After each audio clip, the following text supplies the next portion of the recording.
Students, देखिए बेटा, आज हमारे पास में नया टॉपिक है प्रेशर डिफरेंस निकालना है। अगर हमारे पास में कैसा सरफेस है, कोई भी एक कर्व सरफेस है, ठीक है। कर्व सरफेस के लिए हमें क्या निकालना है, प्रेशर डिफरेंस को शो करके दिखाना है। तो उसको दिखाने के लिए हम क्या लेते हैं, सबसे पहले मान लो आपके पास में तीन सरफेसेस हैं, एक कंटेनर लिया और कंटेनर के अंदर हमने क्या ले रखा है, लिक्विड फिल कर रखा है, ठीक है।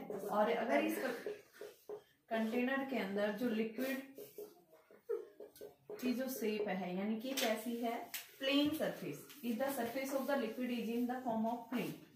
अगर यहाँ पे आपके पास में जो सरफेस है कंटेनर का, जिसके अंदर हमने लिक्विड फिल कर रखा है, तो यहाँ पे हम क्या बता रहे हैं कि आपके पास में जो फ्री सरफेस जो लिक्विड का है वो क्या होता है बेटा, कर्व होता है। तो यहाँ पे सबसे पहले मैं ले रही हूँ कि अगर आपके पास में first case first, if the surface is plane. अगर लिक्विड का सरफेस हमारे पास में कैसा है, प्लेन सरफेस है, तो उस केस में हम क्या बताते हैं कि आपके पास में यहाँ पे इस लिक्विड सरफेस के ऊपर जब भी कोई मॉलिक्यूल लाई करता है तो वहां पे प्रेशर किस साइड लगेगा, यानी कि आउटवर्ड लगेगा या इनवर्ड लगेगा। हमें क्या निकालना है, इनके बीच का प्रेशर डिफरेंस दिखाना है। तो ये प्रेशर डिफरेंस यानी हम क्या देखेंगे, देखो बच्चों, मैंने क्या लिया, कंटेनर लिया, कंटेनर के अंदर मैंने क्या डाला बेटा, लिक्विड लिया। अब ये लिक्विड जो है, लिक्विड के अंदर हम क्या बताते हैं, एक लार्ज नंबर ऑफ क्या होते हैं, मॉलिक्यूल्स प्रेजेंट होते हैं। तो हम क्या बता रहे हैं कि ये जो मॉलिक्यूल ए मॉलिक्यूल है, ये मॉलिक्यूल्स आपके पास में यानी कि इक्विलिब्रियम कंडीशन में कब होगा। इक्विलिब्रियम कंडीशन का मतलब क्या है कि इस पॉइंट, इस मॉलिक्यूल के ऊपर हर एक पॉइंट, यानी इस पॉइंट के ऊपर नेट फोर्स अगर 0 हो जाता है तो यानी हम क्या कहेंगे, क्या है ये, इक्विलिब्रियम में है, यानी रेस्ट में है। तो हमें इस मॉलिक्यूल्स को इक्विलिब्रियम में दिखाने के लिए हम क्या कंसीडर करेंगे कि भाई हम किस बिहाफ पे बताएंगे कि हमारे पास में ये जो मॉलिक्यूल ए है ये कैसा है बेटा, इक्विलिब्रियम पोजीशन के अंदर है। तो इसको हम कैसे बताएंगे, तो देखो यहाँ पे इस सरफेस के ऊपर, देखो प्लेन सरफेस है, प्लेन सरफेस के ऊपर जब भी कोई मॉलिक्यूल लाई करता है तो इस मॉलिक्यूल के ऊपर जितना फोर्स इस साइड लग रहा है उतना ही फोर्स इस साइड लग रहा है।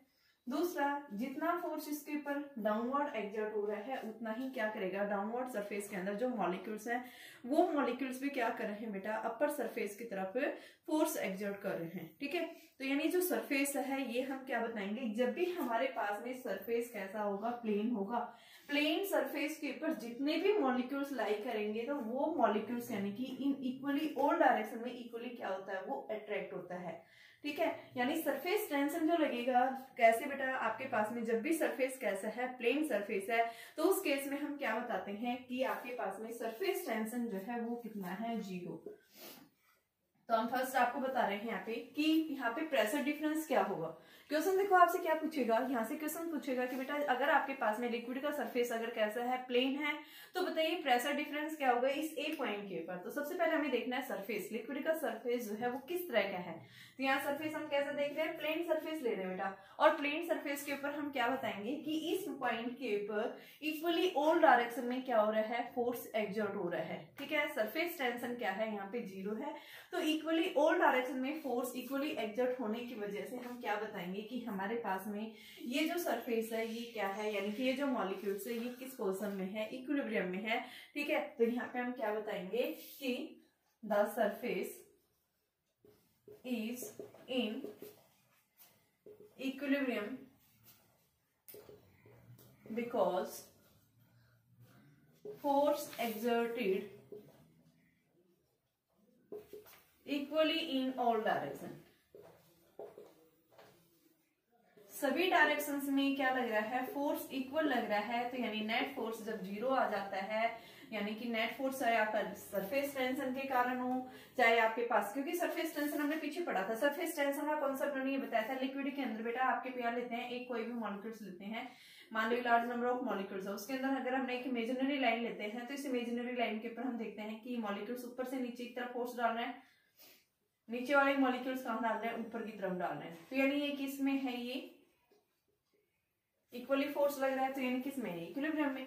तो यहाँ पे हम क्या बताएंगे, जब भी हमारे पास सरफेस कैसा होगा, यानी प्लेन सरफेस होगा, तो प्लेन सरफेस के केस में हम क्या बताएंगे कि आपके पास में जो पॉइंट ए है, जो मॉलिक्यूल्स ए है, ये रिमेन्स किसके अंदर रहेगा, इक्विलिब्रियम के अंदर रहेगा। सेकंड केस की बात कर रहे हैं हमारे पास में, अगर सरफेस हमारा कैसा है, कॉनकेव शेप में या कॉन्वेक्स शेप में है। तो सेकंड केस हम ले रहे हैं कि अगर सरफेस हमारा कैसा है, कॉनकेव शेप में, if liquid surface is in concave shape. Concave shape, मान लो ये कंटेनर है, इस कंटेनर के अंदर लिक्विड जो है इस तरह से कॉन्केव शेप में, मिनिस्कस की बात भी करेंगे हम, ये लिक्विड है बेटा, और यहाँ लिक्विड का जो सरफेस है वो कैसा है, कॉन्केव शेप में है। तो यहाँ पे हमें क्या निकालना है, इसके ऊपर बताना है कि आपके पास में ये लिक्विड का जो एक मॉलिक्यूल हम कंसीडर कर लेते हैं यहाँ पे सरफेस के ऊपर। तो बताओ अब क्या ये इक्विलिब्रियम में होगा या नहीं होगा। ठीक है बेटा, तो अब हम इसको कैसे देखेंगे, तो देखो इस पॉइंट के ऊपर अब क्या लग रहा है, यहाँ पे रिजल्टेंट फोर्स लगेगा। क्यों लगेगा रिजल्टेंट फोर्स, क्योंकि यहाँ पे आपके पास में इस पॉइंट के ऊपर क्या लग रहा है बेटा, यहाँ पे सरफेस टेंशन ऐसे एग्जर्ट हो रहा है। सरफेस टेंशन ने एंगल बनाया, तो इसका एक कंपोनेंट तो क्या आएगा आपके पास में, यानी कि इस तरह से आप दिखा रहे हैं, यहाँ से सरफेस टेंशन एग्जर्ट हो रहा है ये सिग्मा लिक्विड के मॉलिक्यूल्स के ऊपर। तो ये जो लिक्विड का मॉलिक्यूल्स है, यानी इधर से इसने एंगल क्या बनाया है, यहां से आप क्या दिखाएंगे,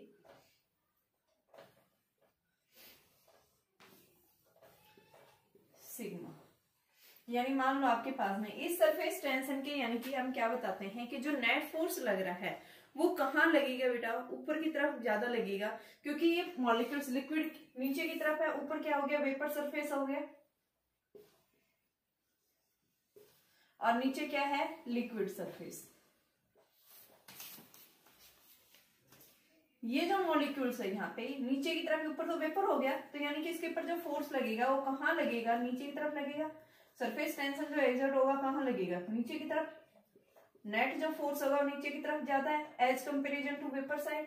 ठीक है, तो यहाँ पे हम क्या बताएंगे कि आपके पास में जब सरफेस कैसा होगा बेटा, आपका जो है किस तरह की शेप बताएंगे, यानी कि कॉन्केव शेप है, तो कॉन्केव शेप में हम क्या बताते हैं कि आपके पास में जो रिजल्टेंट फोर्स जो एक्सर्ट हो रहा है इस केस के अंदर, यानी कि जो सरफेस टेंशन के कारण जो नेट फोर्स लगेगा वो किस साइड आएगा, ऊपर की तरफ आएगा। तो यानी कि आप क्या बताएंगे कि vapour side as comparison to the down side, downward यानी कि लिक्विड है, ये लिक्विड के कंपेरिजन यानी डाउनवर्ड सरफेस की बजाय ऊपर की तरफ क्या लगता है, फोर्स ज्यादा लगेगा। कैसे लगेगा, देखो एक बार इस कॉन्सेप्ट को हम दोबारा समझाते हैं कि आपके पास में लिक्विड का सरफेस अगर कैसा है, कॉन्केव शेप में है, ये मान लो लिक्विड है, इस पॉइंट के ऊपर हमने क्या लिया, एक मॉलिक्यूल कंसीडर किया, ये मैंने क्या लिया, एक मॉलिक्यूल कंसीडर किया, और इस मॉलिक्यूल्स के ऊपर बेटा यहाँ पे जो फोर्स लगेगा, यानी सरफेस टेंशन क्या करेगा, इसके एरिया को मिनिमाइज करने की कोशिश करेगा जो डाउनवर्ड एक्सर्ट हो रहा है।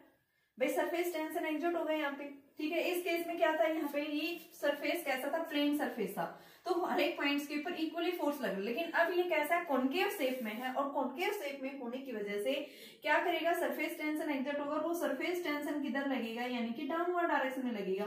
तो यानी हमें इस डाउनवर्ड सरफेस टेंशन एक्सर्ट होने की वजह से क्या होगा, इसका एरिया मिनिमाइज करना होगा।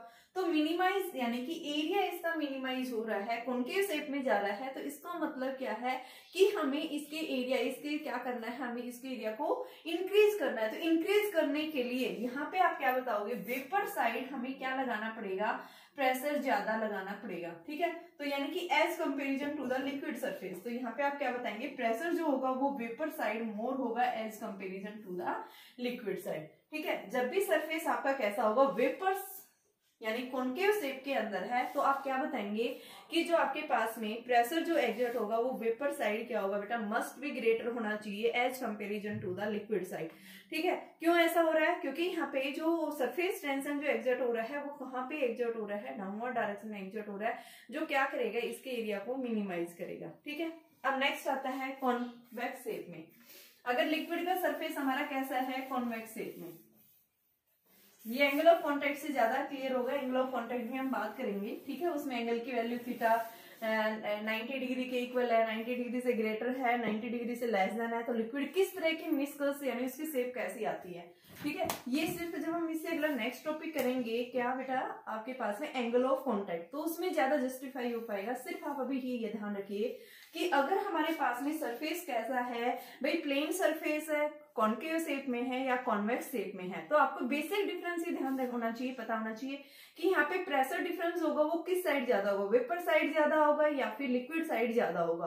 तो सबसे पहले मैंने दो केसेस बताए हैं। फर्स्ट केस मैंने बताया है कि अगर सरफेस आपका कैसा है प्लेन, तो प्लेन सरफेस होगा, यानी कि वहां पे प्रेशर जो है, यानी कि प्लेन सरफेस के आउटसाइड भी और प्लेन सरफेस के इनसाइड, यानी लिक्विड सरफेस के ऊपर, लिक्विड के अंदर भी और लिक्विड के आउटसाइड, जिसको हम क्या बोल रहे हैं, वेपर साइड। तो दोनों पॉइंट्स के ऊपर हमें क्या मिलेगा, प्रेशर सेम मिलेगा। ठीक है बेटा, तो यानी कि हम क्या बताते हैं कि आपके पास में जब भी सरफेस कैसा होगा, प्लेन होगा, तो प्लेन सरफेस के ऊपर there is no any difference of the pressure, pressure remains क्या रहेगा, सेम। सेकेंड केस मैंने बताया है कि अगर आपके पास में सरफेस कैसा हो जाता है बेटा, कॉन्केव शेप में आ जाता है, यानी कि सरफेस अगर कैसा है, कॉन्केव, तो कॉन्केव शेप में हमने बात की है कि आपके पास में यहाँ पे क्या होगा, सरफेस टेंशन एग्जर्ट होगा, और ये सरफेस टेंशन कहाँ पे एग्जर्ट होगा, इस पे, यानी मान लो ए पॉइंट है, ठीक है, इस ए पॉइंट के ऊपर जो सरफेस हम बता रहे हैं नीचे की तरफ लग रहा है, या फिर आप ये भी दिखा सकते हो कि ऊपर की तरफ ये सरफेस टेंशन एग्जर्ट हो रहा है इस मॉलिक्यूल के ऊपर, इस तरह से, जो क्या करेगा इसके एरिया को, यानी कि इंक्रीज कर रहा है। प्रेशर जो लगेगा वो कहाँ लगेगा, ऊपर की तरफ ज्यादा एग्जर्ट होगा एज कंपेरिजन टू। तो यानी से थर्ड आता है हमारे पास में, अगर सरफेस कैसा है बेटा, कॉन्वेक्स शेप में है, कॉन्वेक्स शेप यानी इस तरह से, लिक्विड है यहाँ पे, तो इस केस में क्या होगा, यहाँ पे देखो मैं थोड़ा सा उल्टा बना दी थी पिछले केस में, ये देखो ऊपर की तरफ ऐसा कॉन्केव हो रहा है बेटा, ये ध्यान रखना, ये ऐसे जा रहा है, तो इस पॉइंट के ऊपर इस तरह से लगेगा सरफेस टेंशन ऊपर की तरफ, और यहाँ पे जो सरफेस हमारा कैसा है, कॉन्केव, कॉन्वेक्स शेप में है, तो उस केस में हम क्या बताते हैं कि जो सरफेस टेंशन जो एग्जर्ट होगा वो यहाँ पे इसके एंड्स के ऊपर, यानी इस मॉलिक्यूल के एंड के ऊपर इस तरह से एग्जर्ट होगा, ये आपके पास में। तो यहाँ पे सरफेस टेंशन क्या है, नीचे की तरफ एग्जर्ट लग रहा है, सरफेस टेंशन जिधर एग्जर्ट हो रहा है, यानी उस साइड फोर्स ज्यादा है, जिस साइड फोर्स ज्यादा होगा प्रेशर ज्यादा होगा, तो यहाँ पे हम क्या बताएंगे, प्रेशर जो होगा लिक्विड साइड मोर है as comparison to the vapour side. यहाँ पे क्या है, वेपर, तो वेपर साइड के कंपेरिजन प्रेशर ज्यादा है। इस केस में आप क्या बताएंगे कि जो प्रेशर, क्योंकि यहाँ से इस तरह से ऐसे एग्जर्ट हो रहा है ये, तो इस केस में हम क्या बताएंगे, सरफेस टेंशन ऊपर की तरफ एग्जर्ट हो रहा है, तो यहाँ पे फोर्स ऊपर की तरफ ज्यादा, यानी force acts in upward is large as comparison to downward. So क्या होगा बेटा, सरफेस टेंशन यानी कि आप क्या बता रहे हैं, ऊपर की तरफ ज्यादा एग्जर्ट हो रहा है तो फोर्स भी ज्यादा होगा, फोर्स ज्यादा होगा तो यानी प्रेशर भी वेपर साइड क्या होगा, लार्ज होगा as comparison to pressure liquid side. ठीक है, सिमिलर मैंने यहाँ पे लिया है, जब सरफेस हमारा कैसा है, यहाँ पे इफ सरफेस इज कॉन्वेक्स, अगर कॉन्वेक्स सरफेस है हमारे पास में, तो उस केस में हम क्या बता रहे हैं, डाउनवर्ड डायरेक्शन में कि सरफेस टेंशन जो एग्जर्ट हो रहे हैं, surface tension acts in downward, और डाउनवर्ड एग्जर्ट हो रहा है यानी लार्ज फोर्स लग रहा है डाउनवर्ड, लार्ज फोर्स होगा तो प्रेशर भी ज्यादा होगा, तो प्रेशर यानी लिक्विड साइड ज्यादा है as comparison to vapour side, तो इस वजह से यहाँ पे लिक्विड की जो शेप होगी, यानी कि क्या होगी कि जब भी सरफेस आपका कॉन्केव शेप में है तो उस केस में हम क्या बताते हैं कि कॉन्केव सरफेस है हमारे पास में लिक्विड का, तो वेपर साइड प्रेशर ज्यादा मिलेगा। लेकिन अगर आपका लिक्विड का सरफेस कैसा है, कॉन्वेक्स शेप में है,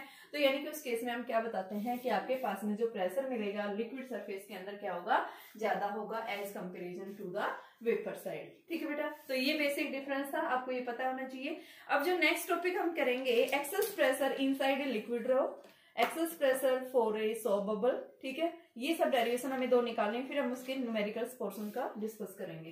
तो सबसे पहले आता है हमारे पास में excess of pressure inside a liquid drop, excess of pressure inside a liquid drop. Liquid drop देखी होगी आपने, छोटी सी माइनर साइज होता है, स्मॉल साइज होता है लिक्विड ड्रॉप का। ठीक है, तो उसके लिए हमें एक्सेस ऑफ प्रेशर निकालना है, excess of pressure inside a liquid drop. Liquid drop के लिए हमें एक्सेस ऑफ प्रेशर निकालना है, तो इस प्रेशर को हम निकालने के लिए कैसे करेंगे, तो इसको निकालने के लिए सबसे पहले हम क्या ले रहे हैं, यहाँ पे एक लिक्विड ड्रॉप कंसीडर की, मान लो हमारे पास में आर रेडियस की क्या है, एक लिक्विड ड्रॉप है, इसकी रेडियस क्या है बेटा आर। अब ये लिक्विड ड्रॉप जो है इक्विलिब्रियम कंडीशन में कब होगी, यानी हमें क्या देखना है कि हमारे पास में जो ड्रॉप ली है ये ड्रॉप हमारी इक्विलिब्रियम पोजीशन में कब आएगी। तो इक्विलिब्रियम का मतलब क्या है भाई, जितना इस ड्रॉप के इनसाइड प्रेशर एक्सर्ट हो रहा है उतना ही प्रेशर आउटसाइड एक्सर्ट हो रहा है। तो उस केस में हम क्या बताएंगे, हमारी लिक्विड इक्विलिब्रियम में, ठीक है। तो क्या हमारी ये जो लिक्विड ड्रॉप है ये इक्विलिब्रियम कंडीशन के अंदर है, हमें क्या देखना है, इसकी इक्विलिब्रियम पोजीशन को देखना है। तो इसको देखने के लिए सबसे पहले हम क्या देखने हैं, देखो यहाँ पे इस लिक्विड ड्रॉप के ऊपर आउटसाइड जो प्रेशर एक्सर्ट हो रहा है वो पी आउट है, इतना ही क्या लगेगा प्रेशर, लिक्विड है ये, ठीक है। इतना ही प्रेशर कहाँ लगेगा, इसके इनसाइड से आउटवर्ड लगेगा, ठीक है बेटा। अब देखो आपने क्या पढ़ा था, सरफेस टेंशन का कॉन्सेप्ट पढ़ा था कि लिक्विड सरफेस के हर एक फ्री पॉइंट यानी कि फ्री सरफेस के ऊपर, लिक्विड के फ्री सरफेसेस के ऊपर हर एक पॉइंट्स के ऊपर क्या एक्सर्ट होता है, सरफेस टेंशन एक्सर्ट होता है उसके टोटल सरफेस पे, ठीक है। और वो सरफेस टेंशन के कारण वो क्या करेगा, यहाँ पे लिक्विड ड्रॉप के एरिया को, उसके साइज को, उसके सरफेस को मिनिमाइज करने की कोशिश करेगा। तो ये जो सरफेस टेंशन जो लगेगा ये कहाँ लगेगा, अंदर की तरफ लगेगा। तो यहाँ पे हम क्या बता रहे हैं, इस लिक्विड ड्रॉप के ऊपर यानी अंदर की तरफ क्या एक्सर्ट हो रहा है बेटा, सरफेस टेंशन भी एक्सर्ट हो रहा है, ठीक है। इस तरह से क्या एक्सर्ट हो रहा है यहाँ पे, सरफेस टेंशन, ये क्या है सरफेस टेंशन। और प्रेशर यहाँ इनसाइड से कहाँ एक्सर्ट हो रहा है, आउटसाइड, और ये आउटसाइड से अंदर। तो अब देखो आपने पी इनसाइड कहाँ लग रहा है, अंदर की तरफ, आउटसाइड से क्या लग रहा है, प्रेशर आउटसाइड, और साथ में यानी कि यहाँ पे हम क्या देख रहे हैं, पी इनसाइड जो आएगा वो सरफेस टेंशन प्लस में पी आउटसाइड, इन दोनों के सम के इक्वल आ रहा है। यानी नेट फोर्स जो मिलेगा सरफेस टेंशन के कारण जो फोर्स है वो, प्लस में जो प्रेशर लगने के कारण आउटसाइड से जो प्रेशर एक्सर्ट हो रहा है उस प्रेशर के कारण कितना फोर्स लगा है, ठीक है। यहाँ पे इन दोनों का यानी कि ये जो लिक्विड ड्रॉप है ये इक्विलिब्रियम में कब एक्सर्ट हो सकती है, यानी इक्विलिब्रियम में हम इसको कब कहेंगे कि लिक्विड ड्रॉप के अंदर लिक्विड के मॉलिक्यूल्स ने इनसाइड साइड से क्या किया है, प्रेशर एक्सर्ट किया है। अगर वो प्रेशर किसके इक्वल हो जाता है, या फिर आप ये भी बता सकते हैं कि जो फोर्स एक्सर्ट हो रहा है inside due to the inside pressure exert होने की वजह से वो किसके इक्वल होगा, due to the surface tension के कारण जो फोर्स एक्सर्ट हुआ है प्लस में जो आउटसाइड से जो फोर्स लगा है उसकी, ये दोनों अगर इक्वल हो जाते हैं तो उस केस में हम लिक्विड को क्या कहेंगे, इक्विलिब्रियम में कहेंगे ना, उसी केस में कहेंगे। तो हमें तो क्या निकालना है, इनके बीच का बेटा प्रेशर डिफरेंस निकालना है कि यहाँ पे, तो यहाँ पे हमें क्या मिलेगा, यानी कि प्रेशर, एक्सेस ऑफ प्रेशर कौन एक्सर्ट कर रहा है, लिक्विड ड्रॉप कर रहा है, कहाँ एक्सर्ट कर रहा है, इनसाइड वाला, ठीक है। तो इस वजह से हमें क्या मिलता है, एक लिक्विड ड्रॉप के अंदर एक्सेस ऑफ प्रेशर मिलता है, ठीक है, इनसाइड ए लिक्विड ड्रॉप। तो अब हमें इस एक्सेस ऑफ प्रेशर की वैल्यू को डिटरमाइन करना है, ठीक है बेटा।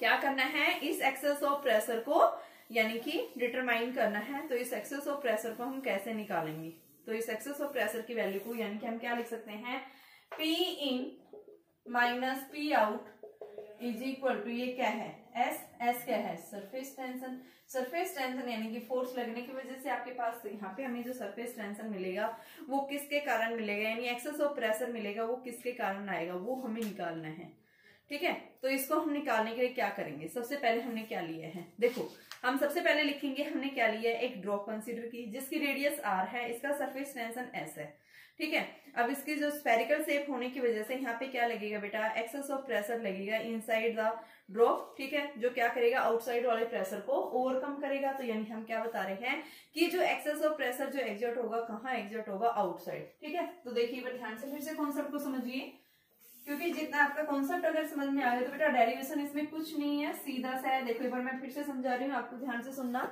हमारे पास में क्या है, एक लिक्विड ड्रॉप है, ये इस लिक्विड ड्रॉप की रेडियस मैंने आर बताई।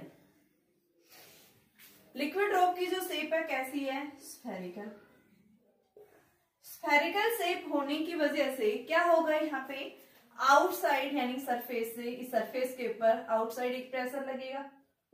दूसरा लिक्विड ड्रॉप है ये, तो इसके इनसाइड यानी क्या लगेगा, सरफेस टेंशन भी लगेगा, जो इसके एरिया को क्या करेगा, मिनिमाइज करेगा। तो ये सरफेस टेंशन हो गया। तीसरा, यहाँ लिक्विड मॉलिक्यूल्स क्या करेगा, यहाँ पे जो भाई आउटसाइड प्रेशर लग रहा है, सरफेस टेंशन इनके फोर्स लग रहा है आउटसाइड से, तो उतना ही क्या यानी इसको ज्यादा, यानी इसके कारण सरफेस टेंशन के कारण इसका एरिया क्या हो जाएगा, मिनिमाइज हो जाएगा ना, कम हो जाएगा। तो यानी कि वो अपने एरिया को इंक्रीज करने के लिए इसको क्या करना पड़ेगा, ड्रॉप को एक्स्ट्रा वर्क डन करना पड़ेगा, एक्स्ट्रा प्रेशर लगाना पड़ेगा। किसके कंपैरिजन, आउटसाइड कंपैरिजन, कि जो आपके पास में ये जो आउटसाइड प्रेशर एग्जर्ट हो रहा है, इस प्रेशर को ओवरकम करने के लिए ड्रॉप को आउटसाइड डायरेक्शन में एक लार्ज क्या एग्जर्ट करना पड़ेगा बेटा, एक प्रेशर लगाना पड़ेगा। तो हमारे पास में जो ये प्रेशर आएगा, यानी ड्रॉप के कारण ड्रॉप के इनसाइड जो प्रेशर लगेगा, जो आउटसाइड एग्जर्ट हो रहा है, वही प्रेशर हमारा क्या कहलाएगा, हाँ, एक्सेस ऑफ प्रेशर कहलाएगा। तो हमें क्या करना है, इस एक्सेस ऑफ प्रेशर की वैल्यू को ही डिटरमाइन करना है। तो इस एक्सेस ऑफ प्रेशर को हम कैसे निकालेंगे, हमारे पास क्वेश्चन ये है कि आप इस एक्सेस ऑफ प्रेशर को कैसे निकालेंगे। तो हम क्या बता रहे हैं, ये एक्सेस ऑफ प्रेशर जो लगेगा ये इनसाइड, ठीक है। हमारी ड्रॉप इक्विलिब्रियम में नहीं है, क्योंकि आपके पास इक्विलिब्रियम में तभी होगी जब इनसाइड जो प्रेशर लग रहा है वो सरफेस टेंशन के कारण जो फोर्स लगा है, प्लस में आउटसाइड से जो फोर्स लगा है, यानी इन दोनों के कारण, ठीक है। तो हमें निकालना है एक्सेस ऑफ प्रेशर निकालना है। तो इस एक्सेस ऑफ प्रेशर को निकालने के लिए सबसे पहले हम क्या लेते हैं, let initial area of drop 4 pi r square, क्या है ये आपके पास में इनिशियल एरिया है ड्रॉप का, ठीक है। फाइनल एरिया क्या होगा, देखो इसके ऊपर इसने प्रेशर लगाया तो बेटा ड्रॉप की रेडियस बढ़ गई, भाई प्रेशर लगेगा इसके, तो इसकी रेडियस बढ़ गई, कितनी बढ़ गई, आर से डेल्टा आर और बढ़ गई। तो let final area of drop 4 pi r plus delta r का स्क्वायर, ठीक है। हमारे पास में इन दोनों की वैल्यू आ गई है। तो देखिए बेटा हमने क्या निकाला, फाइनल एरिया निकाला। तो फाइनल एरिया हमारे पास में क्या आएगा, 4 पाई आर स्क्वायर प्लस में delta r square plus 2 r delta r. तो चेंज इन एरिया यानी कि इंक्रीज इन एरिया, कितना एरिया इंक्रीज हो रहा है वो हमें निकालना है, इंक्रीज इन एरिया। तो इंक्रीज इन एरिया निकालने के लिए जो आपके पास में फाइनल एरिया आया है उसमें से इनिशियल एरिया घटा दो, तो ये हमारे पास में वैल्यू कितनी आ जाएगी, यानी कि 4 पाई आर स्क्वायर प्लस में डेल्टा आर स्क्वायर प्लस में 2 r delta r minus 4 pi r square. तो 4 पाई आर स्क्वायर प्लस में 4 pi delta r square plus 8 pi r delta r minus 4 pi r square, ये cancel हो गया हमारे पास में, यानी डेल्टा इंक्रीज इन एरिया जो आया वो किसके इक्वल आया बेटा, 4 pi delta are. Delta are क्या है, एक स्मॉल क्वांटिटी है और उसका स्क्वायर करेंगे तो और स्मॉल आएगी, तो इसको हम क्या कर देते हैं, यहीं पे नेग्लेक्ट कर देते हैं। तो यहाँ पे हम क्या कर दिए, इसको नेग्लेक्ट। तो आपके पास इंक्रीज इन एरिया जो आ रहा है वो क्या आ रहा है, 8 पाई आर डेल्टा आर। ये हमारे पास में क्या आ गया, इंक्रीज इन एरिया, यानी एक्सेस ऑफ प्रेशर इनसाइड से एग्जर्ट होने की वजह से हमारे पास में इतना क्या लगाया है बेटा, एरिया आ गया। अब हमें क्या निकालना है कि जो वर्क डन जो हुआ है, क्योंकि इसके ऊपर ड्रॉप ने इनसाइड से आउटसाइड प्रेशर एग्जर्ट किया है, एक्सेस ऑफ प्रेशर लगाया है आउटसाइड, तो यानी कि इस प्रेशर लगने की वजह से ड्रॉप का साइज बढ़ा है। और जब भी आपके पास में कोई भी पॉइंट लिक्विड के मॉलिक्यूल एक पॉइंट से दूसरे पॉइंट की तरफ मूव करते हैं तो बेटा क्या होगा, वर्क डन होगा। तो यहाँ पे हमें क्या देखना है कि जब इस ड्रॉप का साइज इंक्रीज हुआ है तो वर्क डन क्या होगा, तो क्या लिखेंगे, work done due to enlarging drop, यानी ड्रॉप का साइज आपने क्या किया, इंक्रीज किया है, तो उसके इंक्रीज करने की वजह से यहाँ पे वर्क डन किसके इक्वल हुआ है, वो वर्क डन निकालना है। और वर्क डन क्या होता है आपके पास में, फोर्स इनटू डिस्प्लेसमेंट। तो फोर्स यहाँ पे हमारे पास में, यानी कि इसको हम क्या बोलते हैं, सरफेस एनर्जी की इक्वल दिखा सकते हैं कि increase in surface energy, in surface energy. और इंक्रीज इन सरफेस एनर्जी जो आता है वो किसके इक्वल है बेटा, आपके पास में इंक्रीज इन एरिया इनटू में सरफेस टेंशन। तो सरफेस टेंशन ऐसा increase in area 8 pi r delta are, equation number first, ठीक है। जब भी कोई मॉलिक्यूल्स एक पॉइंट से, तो प्रेशर लगने की वजह से क्या हुआ है, वर्क डन हुआ है। और वैसे वर्क डन होता क्या है, फोर्स इनटू डिस्प्लेसमेंट। तो फोर्स हमारे पास में क्या है, ठीक है, तो वर्क डन फोर्स इनटू में डिस्प्लेसमेंट। फोर्स की जगह हम क्या लिखेंगे, प्रेशर इनटू एरिया, ठीक है। तो प्रेशर आपके पास में डेल्टा ए इनटू में फोर्स इंटू डिस्प्लेसमेंट हो गया। डिस्प्लेसमेंट हमने डेल्टा आर लेना बेटा यहाँ पे, ठीक है। तो ये आपके पास में प्रेशर इंटू एरिया इंटू में डेल्टा आर। प्रेशर हमारे पास हो गया, डेल्टा आर की वैल्यू क्या है 8 पाई आर डेल्टा आर, यही वैल्यू होगी भाई। डेल्टा ए की वैल्यू हमने क्या बताया, क्या है ये इंक्रीज इन एरिया, बल्कि इंक्रीज क्योंकि इनिशियल क्या था उस केस में वो देखना है। तो इनिशियल क्या था, pressure into area 4 pi r square और डेल्टा आर, तो क्या आ गया 4 pi P r square delta. इसको इक्वेशन सेकंड ले लो, तो from first and second, from first and second we get 4 pi r square p delta r is equal to क्या आ जाएगा आपके पास में, यानी कि 8 पाई r s delta r। Delta r से डेल्टा r कैंसिल, 4 पाई से 4 पाई कैंसिल, 2 आ गया, ये एक r से r कैंसिल, तो हमारे पास में वैल्यू क्या आई है, यानी P is equal to 2s by r. ये एक्सेस ऑफ प्रेशर आया, ठीक है। तो एक्सेस ऑफ प्रेशर होता क्या है, देखो एक बार मैं फिर से इसको रिवाइज करवा रही हूँ। सबसे पहले हमने क्या देखा कि आपके पास में ड्रॉप थी इनिशियल, तो उसका एरिया क्या था 4 पाई आर स्क्वायर। अब हमने क्या बताया कि यहाँ पे प्रेशर जो है आउटसाइड ज्यादा है, इनसाइड कम है, तो यानी इसके कारण इसका एरिया क्या हो जाएगा, कम हो जाएगा। तो ड्रॉप क्या करेगी, इस एरिया को इंक्रीज करने के लिए सरफेस टेंशन के अगेंस्ट कुछ वर्क डन करेगी। तो यानी कि इसका साइज क्या हो गया बेटा, प्रेशर बाहर की तरफ ज्यादा एक्सर्ट करेगी, यानी एक्सेस ऑफ प्रेशर एक्सर्ट करेगी आउटसाइड। तो उस एक्सेस ऑफ प्रेशर एक्सर्ट होने की वजह से इस ड्रॉप का साइज क्या हो गया, डेल्टा आर, रेडियस इसकी और बढ़ गई, पहले आर थी, तो यानी एरिया भी बढ़ गया। तो एरिया जो चेंज हुआ है वो किसके इक्वल आ गया, 4 pi r plus delta r. तो इंक्रीज इन एरिया हमने वो निकाल दी वैल्यू, ठीक है। तो हमारे पास में वैल्यू डेल्टा ए आ गया। अब यहाँ पे कह रहा है कि जब इस ड्रॉप का साइज इंक्रीज हो गया तो कितना वर्क डन हुआ है, तो हमने पीछे पढ़ा था भाई साइज बढ़ा है, वर्क डन हुआ है, तो उसके कारण क्या हुई है, सरफेस एनर्जी हुई है। सरफेस एनर्जी क्या पढ़ा था हमने, यानी कि सरफेस टेंशन इनटू में इंक्रीज इन एरिया। तो यहाँ पे इंक्रीज इन एरिया रख दिया, सरफेस टेंशन मैंने एस ले रखा था, इसको मैंने इक्वेशन नंबर फर्स्ट ले ली। अब सेकंड इक्वेशन मैंने क्या बताया है यहाँ से कि आपके पास में जब इनिशियल इसका रेडियस क्या थी बेटा, आर थी, ठीक है। और अब उसके बाद प्रेशर लगाया, प्रेशर लगने की वजह से रेडियस इसकी डेल्टा आर, तो वर्क डन क्या हुआ, फोर्स इंटू डिस्प्लेसमेंट। तो फोर्स क्या होगा, प्रेशर इंटू एरिया, ठीक है। इनिशियल है ये और डेल्टा आर, तो यहाँ से हमने इक्वेशन सेकंड, दोनों इक्वेशंस को हमने क्या किया, कंपेयर किया, फर्स्ट और सेकंड को कंपेयर करने पर हमारे पास में P किसके इक्वल आ गया, 2s बाई आर के इक्वल आ गया, ठीक है। सिमिलर सेम डेरिवेशन आपके पास किसके लिए है, 4a सोप बबल के लिए, ठीक है। किसके लिए, सेम डेरिवेशन अगर यहाँ पे लिक्विड ड्रॉप के लिए पूछ रहा था तो उसके लिए ये है। अगर सोप बबल है तो सोप बबल में भी हमारे पास में एक ही लेयर बनती है, तो सोप बबल के केस में भी आप यही डेरिवेशंस करेंगे सेम।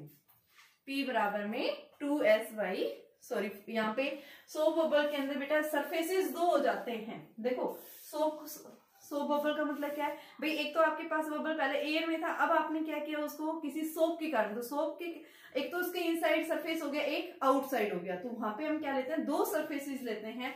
तो दो सरफेसेस लेने की वजह से हमारे पास में यहाँ पे जो एरिया आएगा वो भी क्या हो जाएगा, इसका इफेक्टिव एरिया जो आएगा वो किसके इक्वल आएगा, 2 हो जाएगा यहाँ से, ठीक है। तो यहाँ से आप इसको 2 से मल्टीप्लाई कर दो, ये इफेक्टिव एरिया सिंगल के कारण निकाला आपने, इफेक्टिव आपके डबल सरफेसेस के कारण डबल आ गया, इसको हम क्या लिख देंगे, 2 लिख देंगे यहाँ से, ठीक है।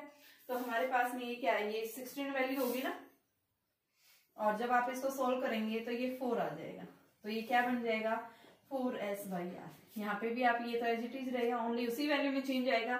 तो सोप बबल के केस में दो सरफेसेस होने की वजह से एक्सेस ऑफ प्रेशर क्या हो जाता है, 4s by r. Liquid drop के केस में एक्सेस ऑफ प्रेशर क्या होता है, P बराबर 2s by r. Air bubble के केस में एक्सेस ऑफ प्रेशर क्या होगा, P बराबर 2s बाई आर। लेकिन अगर आपके पास में सोप बबल की बात करता है तो उस केस में एक्सेस ऑफ प्रेशर जो एक्सर्ट होगा वो किसके इक्वल होगा, P बराबर में 4s बाई आर के इक्वल होगा बेटा, ठीक है। इसके न्यूमेरिकल्स कल हम दोनों के कल देखेंगे। न्यूमेरिकल्स के बाद में फिर हम नेक्स्ट टॉपिक है, इंपॉर्टेंट टॉपिक होगा एंगल ऑफ कॉन्टैक्ट। तो 2 लेक्चर और चलेगा, उसके बाद ये चैप्टर खत्म हो जाएगा, उसके बाद हम नेक्स्ट टॉपिक करेंगे।